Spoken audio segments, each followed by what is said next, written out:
Your internet school চ্যানেলে তোমাদের সকলকে স্বাগত। তো আজকে আমরা ক্লাস 7-এর রায়ান মার্টিন কোশ্চেন ব্যাংক অনুসারে মডেল সেট 3 এর কোশ্চেনগুলো সমাধান করব। তো দেরি না করে চলো ভিডিওটা শুরু করা যাক। তো প্রথমে বলেছে 1 বিলগ্রামে যুদ্ধ হয়েছিল। অপশান এ 1539 খ্রিস্টাব্দে, অপশান বি 1540 খ্রিস্টাব্দে, অপশান সি 1541 খ্রিস্টাব্দে। সঠিকটা হবে হচ্ছে অপশান বি 1540 খ্রিস্টাব্দে।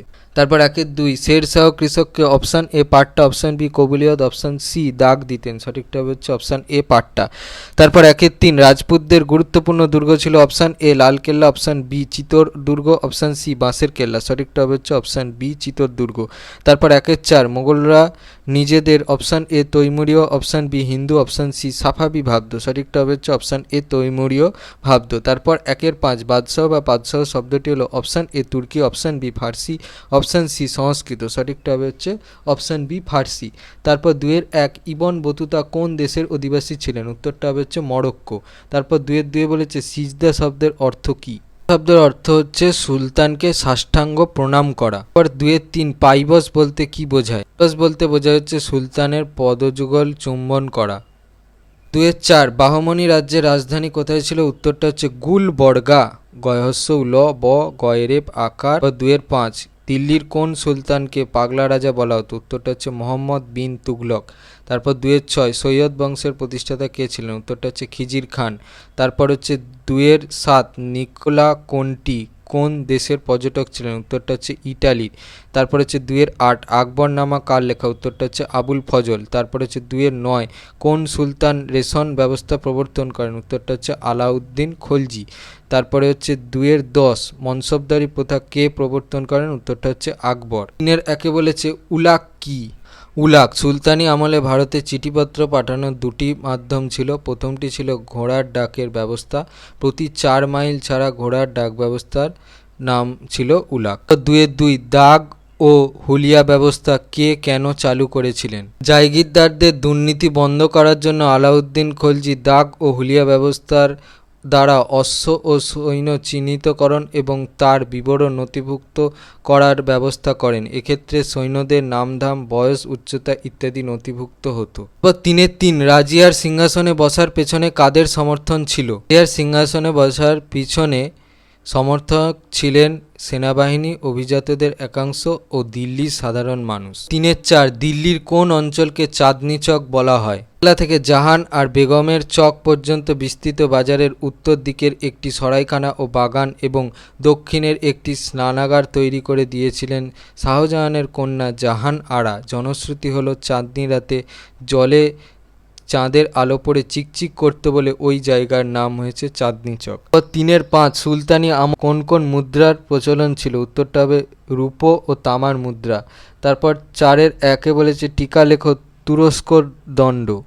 আক্ষরিক অর্থ তুর্কিদের দেওয়া দণ্ড বা শাস্তি। প্রকৃত অর্থ হিন্দু রাজারা তাদের তুর্কি অর্থাৎ মুসলমান প্রজাদের কাছ থেকে জিজিয়ার অনুরূপ যে কর আদায় করতেন তাকে তুরস্ক দণ্ড বলে। উদ্দেশ্য অমুসলমান প্রজাদের কাছ থেকে মুসলমান শাসকদের জিজিয়া কর আদায়ের ঘটনা ক্ষুব্ধ হয়েই কোনো হিন্দু রাজারা তাদের রাজ্যে এই প্রতিশোধমূলক করটি আরোপ করেন। তারপর 4-2 টিকা লেখো ঘরঘরার যুদ্ধ।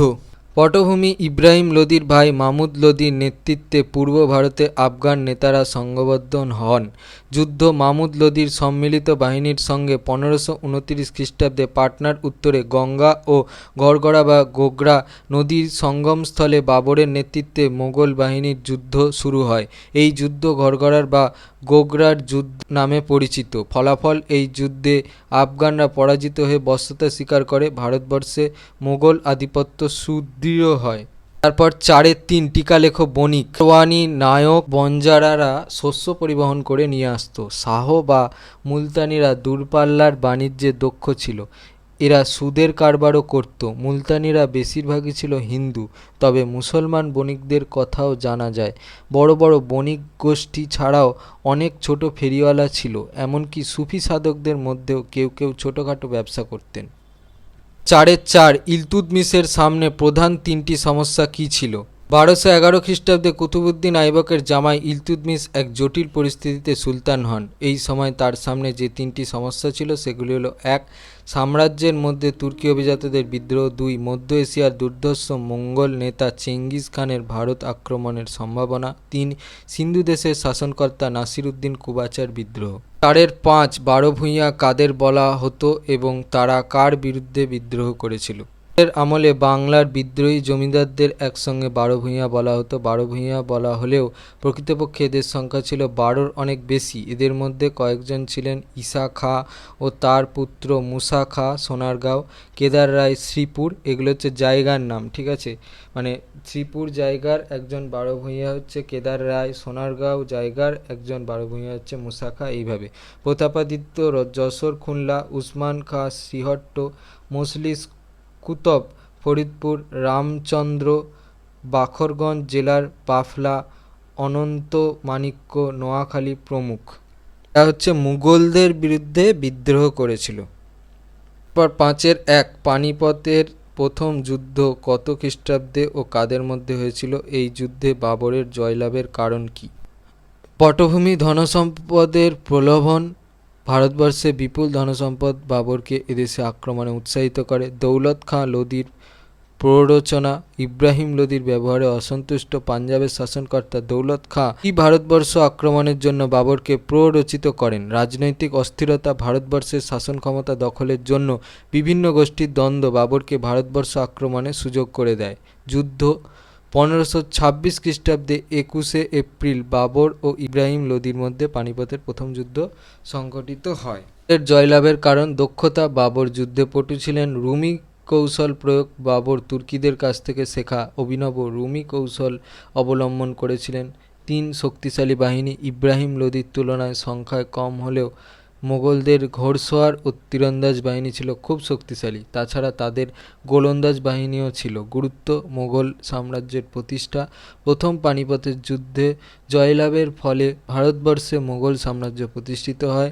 2. তুর্ক আফগান সাম্রাজ্যের পতন। ইব্রাহিম লোদির বিরুদ্ধে মোগল বীর বাবরের জয়লাভ ভারতবর্ষে তুর্ক আফগান সাম্রাজ্যের পতন ঘটায়। 3. আর্থিক লাভ।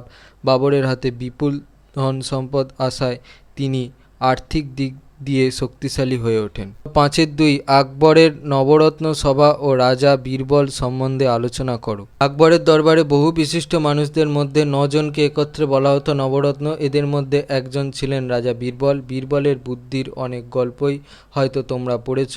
তার অনেকটা গল্পকথা হলেও বীরবল কিন্তু সত্যি খুব বুদ্ধিমান ছিলেন। বীরবলের জন্ম হয় মধ্যপ্রদেশের একটি ব্রাহ্মণ পরিবারে। তার নাম ছিল মহেশ দাস। তার বুদ্ধির জেরেই তিনি আকবরের সভায় স্থান পেয়েছিলেন। আকবর তার নাম দেন বীরবল। এখানে বীর এবং বল শব্দগুলি বুদ্ধির জোর বোঝাতে ব্যবহার করা হয়।